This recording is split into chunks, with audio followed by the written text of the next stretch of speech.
지난 19일 새벽 5시 40분경 1차선을 달리던 흰색 SUV 차량이 갑자기 우측으로 방향을 틀어 갓길에 서 있는 화물차와 정면으로 충돌합니다. SUV 차량은 형체를 알아보기 어려울 정도로 부서졌고 구급 대원들에 의해 사고차에서 구조된 운전자는 안타깝게도 이미 심정지 상태였습니다. 여느 때처럼 출근길에 나섰던 동생은 그렇게 인사도 못하고 세상을 떠났습니다. 거기를 원래 다니던 길이었던 거예요? 예. 네. 순간적으로 일어난 일들이라서 얼마나 동생이 거의 무서웠을까. 그 상상을 하면 뭐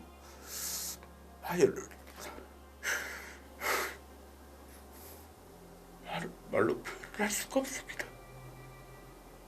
전면부가 심하게 구겨진 사고 차량 내부에는 비비탄 크기의 정체모를 하얀색 플라스틱 알갱이가 가득하고 길가에도 여전히 많은 플라스틱 알갱이들이 쌓여 있습니다. 사고 당시 도로 위에는 이 알갱이가 엄청나게 흩어져 있어서 CCTV에도 마치 눈이 쌓인 것처럼 보입니다. 경찰은 당시 커브를 돌던 SUV 차량이 이 알갱이들을 밟으면서 순식간에 우측으로 미끄러진 것으로 보고 있습니다.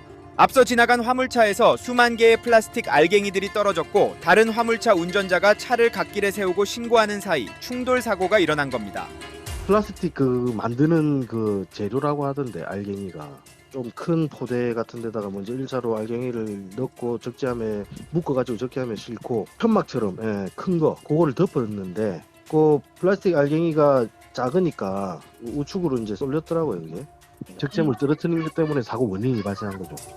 적재물 추락 방지 조치 위반 혐의로 입건된 화물차 운전자는 당시 적재물을 단단히 결박했다고 주장합니다. 하지만 경력 많은 화물 기사들은 적재함이 단단히 묶였나 계속 확인해야 한다고 말합니다. 원래 막 빠사는 거 아니에요? 맞아요. 그러니까 이것은 처음엔 이만한데 차츰차츰 하더니 자꾸 줄어들잖아요. 이만한데 묶어놓은 게 플러스가 자꾸 내려갈 거 아니에요. 그럼 흘러갈 거 아닙니까? 그럼 그냥 뒤로 흘러내리는 거예요. 고속도로에는 위태롭게 적재물을 실은 화물 차량이 어렵지 않게 보입니다. 적재 불량 신고 건수는 매해 수만 건, 단속으로 적발된 차량 또한 수천 건에 달하지만 인명 피해가 없는 사고에 대해서는 약 5만 원의 범칙금과 벌점 15점만이 전부입니다.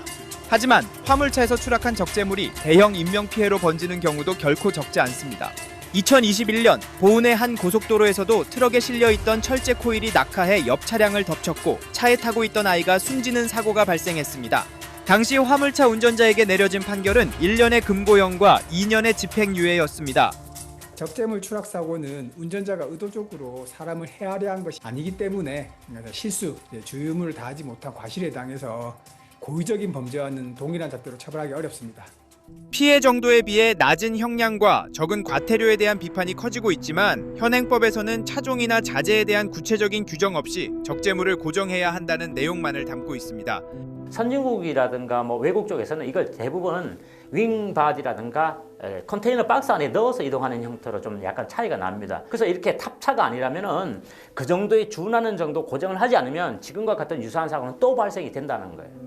도로 위의 시한폭탄, 적재물 추락 사고, 다른 운전자에 대한 안전을 최우선으로 고려해 사고 시 처벌 강화를 통해 선제적 예방책을 마련해야 한다는 목소리가 높아지고 있습니다.